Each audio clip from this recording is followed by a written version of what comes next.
It's running. Okay. Once upon a time, a landlord hired a shepherd boy whose name was Annis.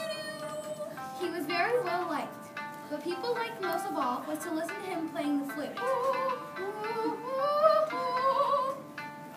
His flute looked very simple, no more than a length of bamboo, but in his hands it became a wonderful instrument. Whenever they were free, people would sit around Annis and entertain themselves by listening to him play. The landlord was heartily sick of both the boy and his flute. He was constantly finding fault with him and scolding him. You little wreck! Do I pay you to sit there playing the flute?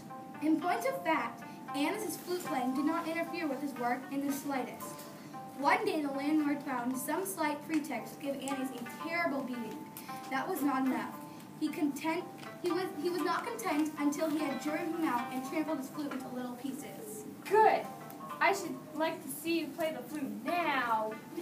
Poor Annis left the landlord's house, and with tears trickling down his face, he wandered through the streets. He chanced to eat an old man. Hello. What's the trouble, young fellow? Who are your parents? Why are you out here all on your own crying? The old man asked, stroking Annis's head. Grandpa, I am a shepherd. My name is Annis. The landlord beat me, drove me out, and trampled my lovely flute to pieces. Don't cry, Annis. Come along and stay with me. I shall show you how to make way to avenge yourself. He took Annis to his home. There he used his plank of bamboo to make him a new flute, which was much better than his old one.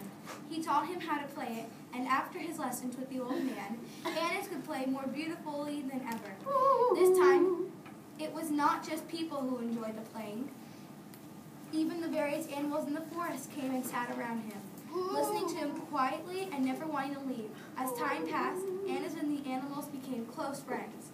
One day, the landlord summoned his sons and said, Last night, I dreamt of a beautiful rabbit, white as snow, with a black spot on top of its head. I like the look of it very much. You must try your best to catch it for me in the forest. Father, we have never heard of such a rabbit. Where can we go to catch it for you? You hopeless creatures! Didn't you hear what I said just now? Go and look for it. Whoever finds it will inherit all when I die.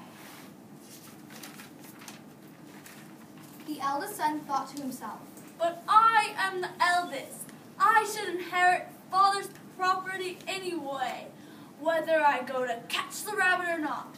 But supposing they... He stepped forward and said, Brothers, let me go. I fear no danger. Only I can make father happy. He set off on his way, looking around him carefully, and after a while, an old man came towards him and asked, Young man, where are you going?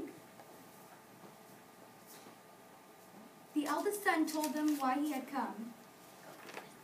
Go to the forest then, Said the old man.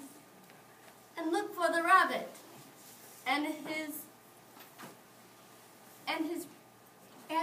is tending my cattle there. Tell him what you want and he'll help you.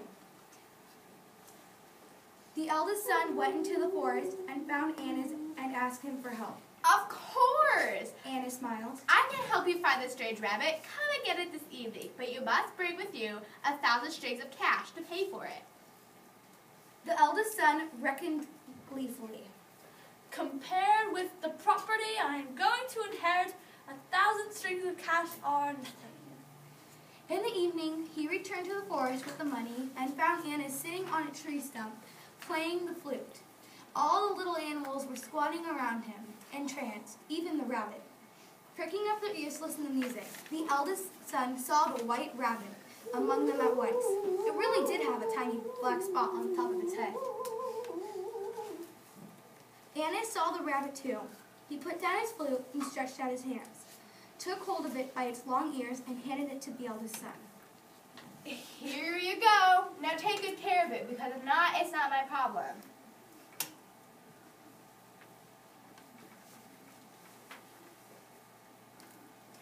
The eldest son paid the money, thanked Annis profusely, and set off home with his little white rabbit. He was about to leave the forest when he heard Annis playing the flute again. As soon as the rabbit heard the music, it burst from his hand and ran all for what it's worth. The eldest son searched for it a long time, but could not find any trace of it. In the end, he gave up and went to see Annis again. The white rabbit has run away. What can I do? There is nothing I can do about it. Didn't I warn you a moment ago not to let go of it? There's no use blaming me. The eldest son had no alternative but to go home empty-handed and tell the story to the landlord. The second son said, Father, don't worry. I'll go and catch it tomorrow. Next day, the second son went to try his luck and met the same fate as his elder brother. Time wasted and another 1,000 strings of cash down the drain. On the third day, the youngest son went, but he fared no better. It made the landlord very angry to watch his 3 sons lose 3,000 strings of cash like this, without so much of a piece of fluff to show it for. You fools! You worthless pack of fools! Tomorrow I shall go and catch it myself. So the following day, the landlord went into the forest when Annis spotted him. His eyes blazed with hatred. Before the landlord could open his mouth, Annis took out his flute and began playing.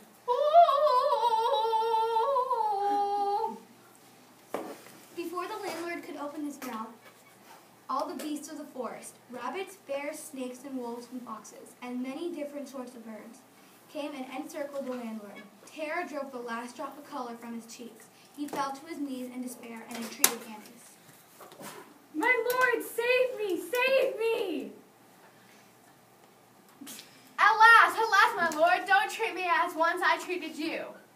He lay prostrate at Annis's feet and sobbed. I promise to give you anything you want.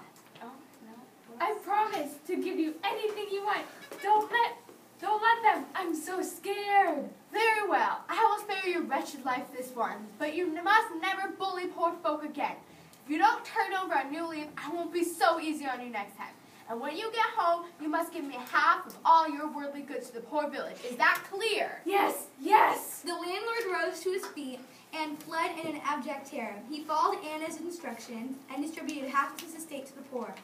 That made Annis more popular than ever. The end.